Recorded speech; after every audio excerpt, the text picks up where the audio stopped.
हाय सगळ्यांना, कशा आहे सगळ्या मैत्रिणी. तर मी हे म्हशीचं दूध म्हणजे आणत होते, आता आणायला लागले सध्या. पहिलं पण आणत होते, नंतर बंद केलं. तर नंतर साई काढून ठेवायला लागली आणि एक पातेलं भरून साई झालते. तर म्हटलं चला आता तूप तरी करावं. तर मी हे मिक्सरच्या भांड्यातून बघा काढलेलं होतं बारीक, एकदम असं एक जीव केलेला होता. तर त्यातून एक गोळा निघाला. मग परत एकदा पाण्याने धुवत होते, दुसऱ्या पाण्याने स्वच्छ धुवून, म्हणजे वास येत नाही ना परत तुपाचा, म्हणून ते पाण्यानं धुवत होते मी. तर एक पातेलं भरून साई निघालेली होती. ती पण 1 महिन्याची साई होती. खरं तर आम्ही रोज दूध आणत नाही, दिसाडच दूध आणलेलं असतं आमच्यात. कारण आहे ना, इथं मुंबईत 70 रुपये लिटर दूध आहे, 1 लिटर म्हशीचं दूध.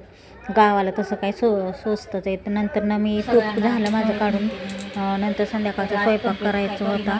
तर मी पालकची भाजी आणली होती आणि पालक जास्त होता. तर मी म्हटलं की थोडीशी सुकी भाजी, ही पातळ भाजी करावी, राहिलेली भजी करावी. थोडी मी पानं ठेवलेली होती काढून.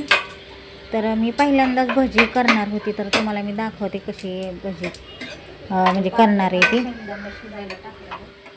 जरा एकजीव करून त्यात बेसन पीठ टाकते, नंतर शेंगदाण्याचं पीठ पण टाकलं तरी चालतं.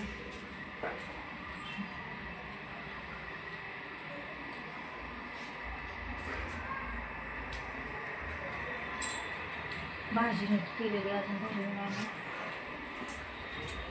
ब्लाऊज राहिला शिवायचा तसाच, अजून तब्येत बरी नाही त्यामुळे शिवलंच नाही.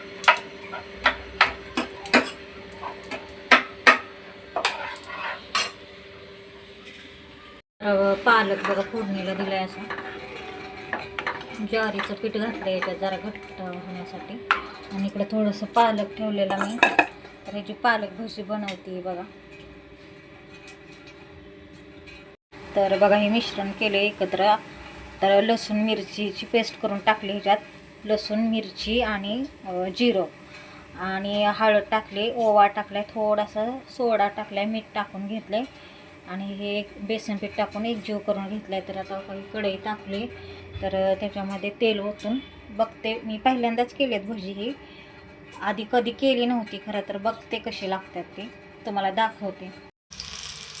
तर हे बघा अशी मस्त कुरकुरीत भजी झाले.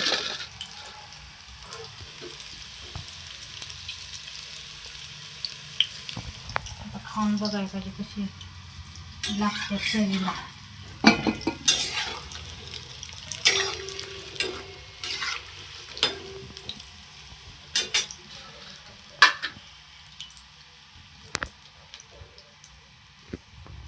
झाले भजी तळून झाले, त्याने मी घेतले बघा हे खायला.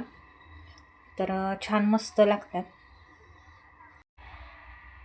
मस्त लागतात भजी, कुरम कुरम लागतात. वरचं जे आहे ना ते कुरम कुरम लागतं.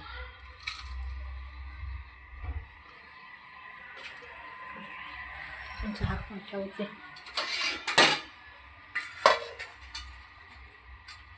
पालक झाले, भजी झाली, भात झाला.